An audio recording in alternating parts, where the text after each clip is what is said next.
My third video of the day. You're getting the full Irish this morning, or this afternoon. I'm telling you, and I don't do this for money because YouTube would demonetize just about every video I have, or put it as limited, which means if it gets like 10,000 views, I'll make like 50 cents if I'm lucky. But such is life. I get paid back in other ways with lots of love. Lots of love. That's all about the love, all about the charisma, and all about the love. Now, a group called GB Rebellion, I think they're called, and Odyssey made a video. They took one of my vlogs of me just, randomly talking about Canada's defining moment as it's going on right now with the truckers, and made it into a video with a bit of music, kind of like a motivational, inspirational video. And a lot of my Canadian friends have told me they've had tears in their eyes listening to it. I'm glad. I'm glad. Just because the fight is ending here in Ireland doesn't mean we don't stand by our brothers and sisters around the world who are still being held hostage by the pharmacological police states, particularly New Zealand, Australia, Austria, Germany, and Canada, of course, and certain states in America still. So, the working class people have the right, and middle class people have the right to stand up for themselves and not be treated like farm animals who need to be chemically bathed and put into sheep dip all the time by our owners. My body, my choice. Deal with it. Deal with it. It doesn't only apply to people who want to kill their babies. Now, and I'm not anti-abortion, by the way. I'm just saying that's what it is. So, anyway, that video is. I've been told this morning. I had a very nice email that they played that on the loudspeakers of one of the trucks in downtown Ottawa, and people were all listening to it and clapping. So my voice is not only reaching people involved in the trucking protest, but it's actually at the trucking protest in downtown Ottawa, within hearing distance of the Canadian government employees and unions and staff. And you tell me that magic isn't real after that. Okay, that's absolutely real. And I didn't do that deliberately. I was just in a course of one of my vlogs here, just randomly came out of my mouth, and now it's on the ground in Ottawa. And I'm very proud of that. I'm very proud to stand beside those fine men and women, of the trucking community. It's funny, it's right, like things from the past in the chaos kind of magic way sort of resolve themselves over time. You have a situation. When I was a little kid, the hippies used to wear this patch on their bell-bottom jeans saying, "Keep on trucking." And there was a guy with big shoes walking. I never knew what that meant. I think it's something to do with Grateful Dead. I don't know anything about the Grateful Dead or that culture, but I think it's something to do with that. And now that's become resolved in the reality of what's happening today. And also in the late 70s, early 80s, there was loads of movies, and I actually love lots of them, about the trucking culture that came out of CB radio. Smokey and the Bandit, absolutely hilarious, excellent film. Any Which Way But Loose with Clint Eastwood. Convoy. There was loads of them. And they were all good. They were all very entertaining, good films based on American working class. And it's funny how it's funny how the truckers have become a culture that's really lasted. And then I spoke the other day about Transformers. What were Transformers? Transformers were trucks, American style tractor trailers, as you call them over there, that transformed into superheroes. It's amazing, isn't it? It's just amazing. And so here we are. We had the situation in Canada is so unbelievably grim, but it's not grim for the truckers because they're still within natural law. The things I'm hearing now, and it's actually been confirmed, that the Trudeau government said they will take the dogs and pets of truckers at the protest and take them to the dog and cat shelters and euthanize them. I think it was PJ O'Rourke who said, underneath every Liberal is a wicked, bullied little child. He died recently, by the way. The guy who wrote Parliament of Horrors. And he was the first guy on the right, to actually say it's okay not to be a stuffy conservative if you're not a left. It was the first, like, it was at the first of the kind, like the liberals who turned on the liberal thing and made a big deal out of it. But he was always very, he got it all wrong though on Trump though, because he was still obsessed with the political system.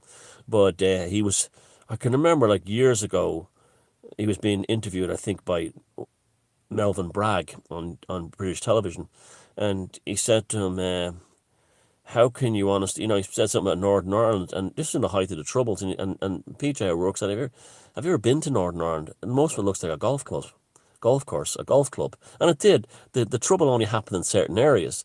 And it was a very interesting point of view in that, like, he was the first political commentator to actually look at the totality of things rather than the actual, the troubled areas, the squeaky wheel problems. And I found that very interesting, and I always found him a very interesting person. But anyway, he died recently, and he said that's underneath every liberal is a spoiled, bullied child, and it's true. That's all they are.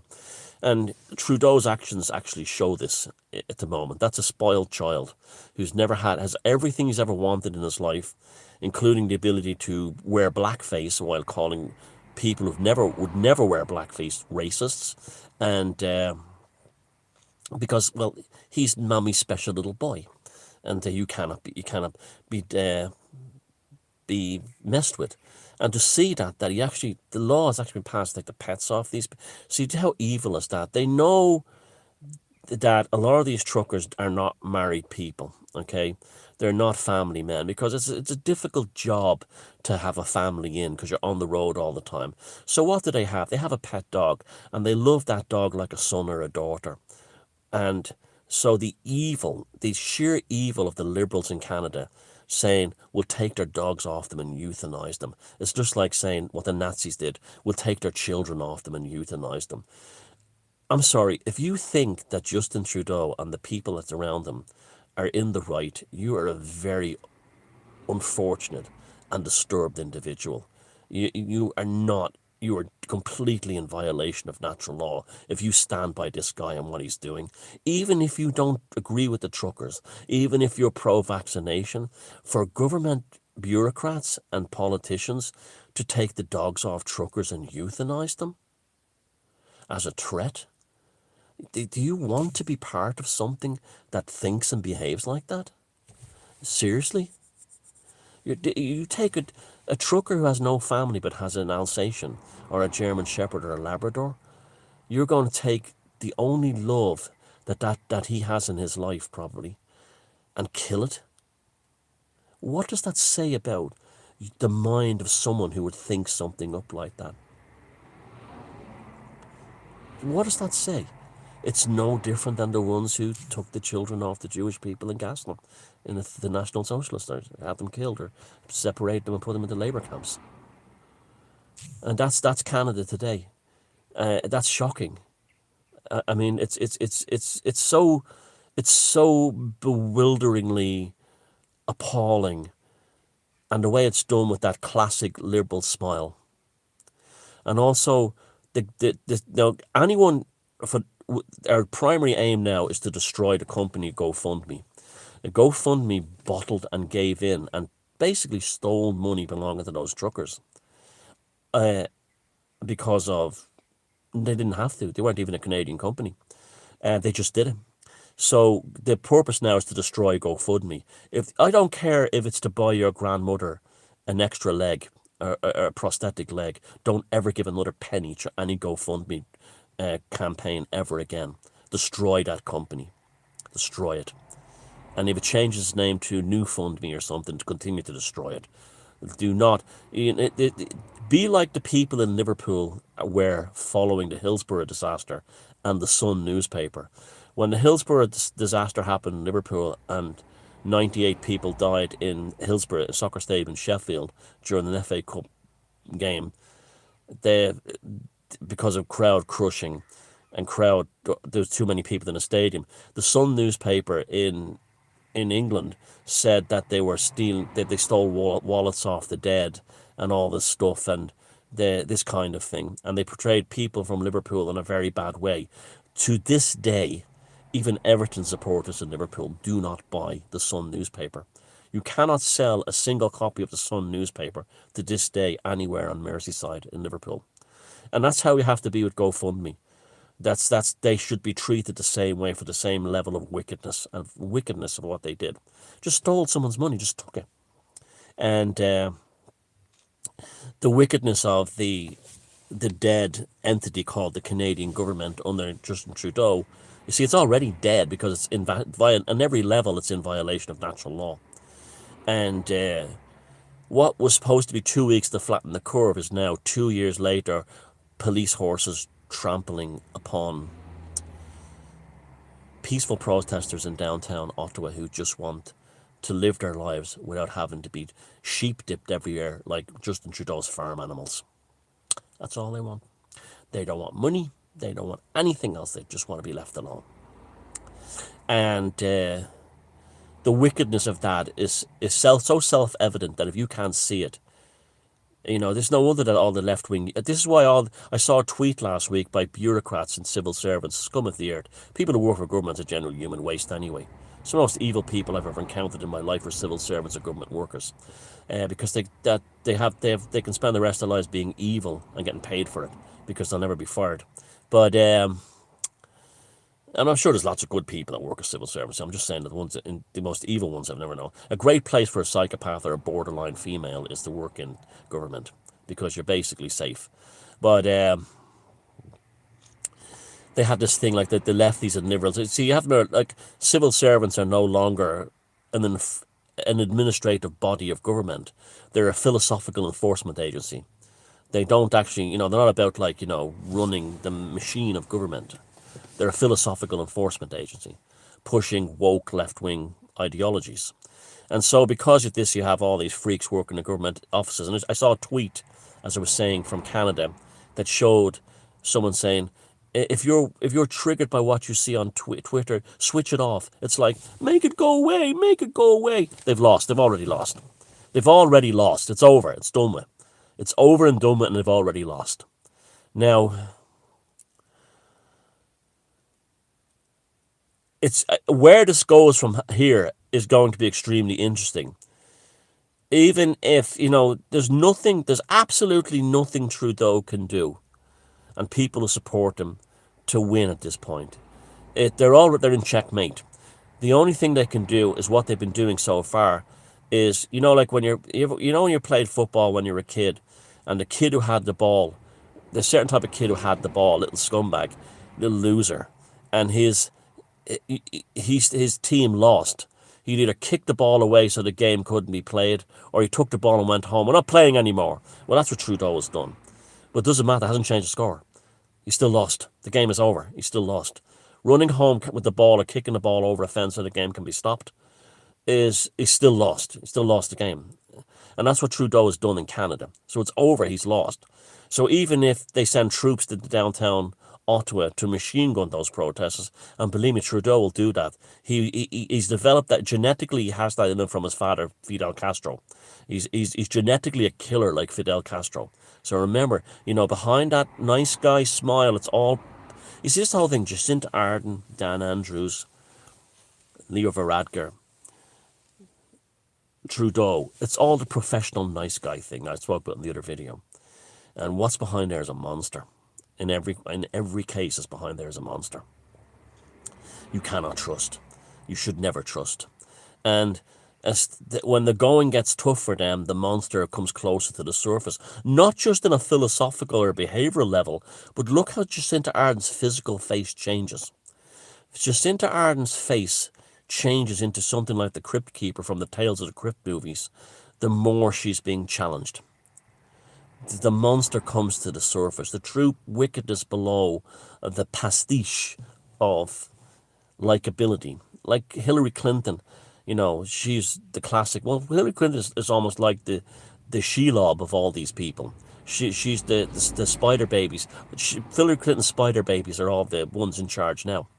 And, who would ever thought we'd see the day when Hillary Clinton was being chased through the streets of New York being called a traitor after it's come out that she absolutely was not only spying on the Clinton campaign to try and invent fabrications regarding Russian collusion, but actually doing it in the White House, which was a treasonous thing that should, in a part, like Trump was quite right, in another age would have had her put up against a wall and shot for treason. That's what her spider babies, Sheila Clinton's spider babies, are the likes of Jacinta Ardern, Vera Varadkar, and not only that, media organisations, say RTA, the Irish, and CBC in Canada, are both state broadcasting companies. They are literally, half the people who work in these companies will have attended Clinton Foundation events or meetings or been brought to Washington or places like that to be trained in the Clinton Foundation way of thinking. And that's why there's either a complete news blackout on what's happening in Ottawa, or it's swung heavily in favour of, oh, poor Justin Trudeau, he's only trying to do what's right for his country. No, he's trying to do what's right for himself and nothing else. It's painfully obvious what's going on here. I mean, you're talking about a monarchy. His father was Prime Minister of Canada, and his mother was, well, a well-known slag. She fucking screwed everything in sight. I mean, so her and her private life's her own business, okay? But we do have to, because of his mother, this is something that's might be painful to listen to, right? His mother was a well-known slag. I mean, she didn't hide it, okay? She was like in Studio 54, screwing all those film stars and everything, right? Now, and the family, the parents were swingers, okay? Now, baby Castro, Justin Trudeau, okay? There are such things as hereditary STDs among the elites, among royalty, that do cause mental illness. And you do wonder if there's hereditary syphilis or something like that, tearing Trudeau's brain asunder and doing this incredibly self-destructive act. Now, people, you could also say, well, there's Klaus Schwab is behind the scenes saying, my dear boy, if you fail, we all fail. And there's an element of that too as well. Absolutely, there's an element of that too. And this is why the World Economic Forum has suddenly lost interest in pandemics and even climate change. Where was the last time you saw Greta Thunberg, held up? She's basically a solo act now. And they're suddenly interested in things like psychedelics. This is why I'd be very wary of things like, psychedelics, microdosing has been great in curing things like mental illness and depression. Yes, maybe. Seems to be, there's a lot of truth to that. But there's a big leap between that and controlling the world by putting psychedelics in our water. You see, it's one part of the AI thing. Ultimately, that's what our battle today is, as a tribe. As we're fighting a global battle as a tribe against them putting us into the machine. Either through psychedelics, medication, or AI itself directly wired into it, because they're only doing it because they want, it'll control us better. Now, regarding the needlecraft and stuff like that, I watched the Rich Planet thing on the strange anomalies appearing in there, and there's also I'm not fully convinced yet that there's nanobots or any or self-replicating. I'm not saying it's not true. I still need more evidence that there's actually some kind of nanobots or some kinds of electronic things inside there. And the same thing, I'm not convinced that people who've got the boosters and all that are going to get AIDS. There's other things like the myocarditis. Yes, that's true. That seems to be good evidence for that. And people do collapse from reactions from the needlecraft. But regarding the AIDS thing, while it's real to a certain level, I think it's absurd to think that everyone who's got the booster now has, El-Sida. I remember that from New York on El-Sida, the AIDS. I don't believe that anymore. But not that I don't believe it. It's not enough evidence to convince me that people who have all been given the boosters now have AIDS. I still wouldn't want it. I'm still glad I don't have it. I still prefer the fact that Omicron has actually given me herd immunity. But we'll wait and see. Don't get carried away on that one. Wait and see. That's a horrible thing if that was true. But then we would really need a worldwide revolution. But I'm not convinced either. Those strange things inside they could be crystals of some kind. I don't know. But I need more proof. I don't have enough proof to say that Yes, absolutely, the needlecraft is a DNA altering thing, because they're basically trying to create a body that's receptacle that can't exist without pharmacology. That's basically what they're doing. That's the dream of big pharma, is to have a human that cannot get through life without having to need medications just to basically exist. And hence why they create these RNA treatments. So your body can't fight immunity. You have to actually buy a product to do it. And those of you who say conspiracy theory, listen, you fucking morons. It's called big business, okay?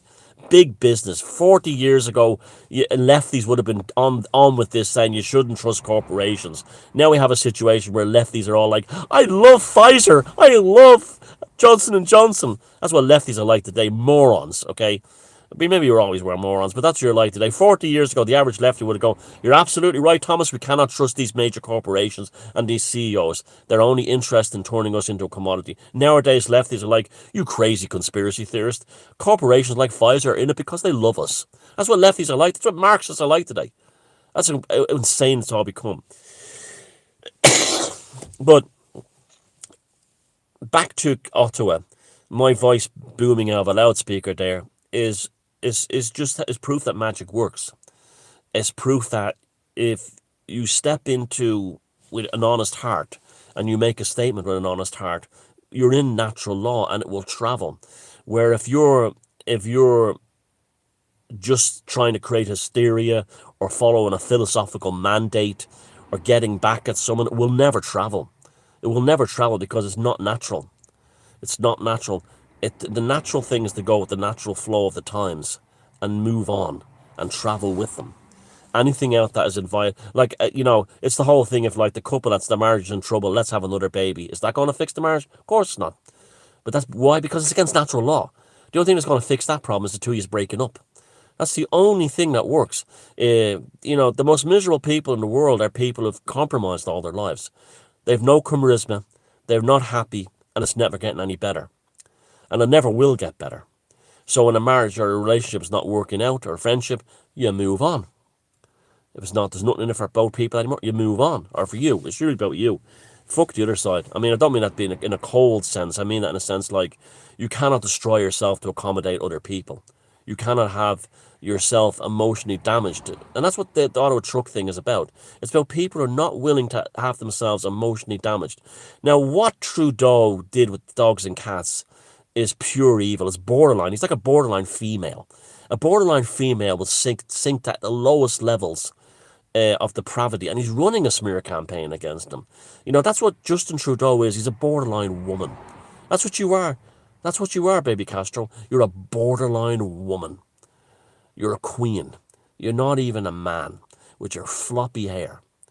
And Jacinta Ardern screams borderline woman. It's all about vindictiveness, getting back, hatred, grudges, and getting as many people as possible to join in your hatreds, to scoop them all up and have them on your side.